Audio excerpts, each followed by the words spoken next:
नमस्कार, सबको नमस्कार मेरा। और ये टीवी के अंदर एलईडी के अंदर आने वाला एक महत्वपूर्ण पुर्जा है जो एलईडी में रिमोट से कंट्रोल होता है, रिमोट को आपके सिग्नल को कैच करता है। तो ये एक नंबर सेंसर, 4 तरह के सेंसर होते हैं। इसमें एक नंबर एक सेंसर जो है वो ग्राउंड, 1 नंबर पिन ग्राउंड होती है, 2 नंबर पिन 5 वोल्ट, तीसरे नंबर आरआई होती है जिससे सिग्नल निकलता है रिमोट का।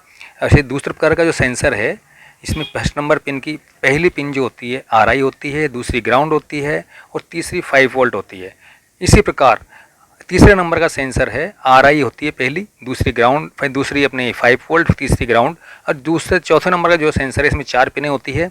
इसमें पहली ग्राउंड होती है, बीच में 2 नंबर पिन होती है जो 5 वोल्ट होती है और तीसरे नंबर आरआई होती है और लास्ट की ग्राउंड होती है। तो इस प्रकार से चारों सेंसर होते हैं, अपने टीवी में महत्वपूर्ण होते हैं, टीवी में लगाया जाता है।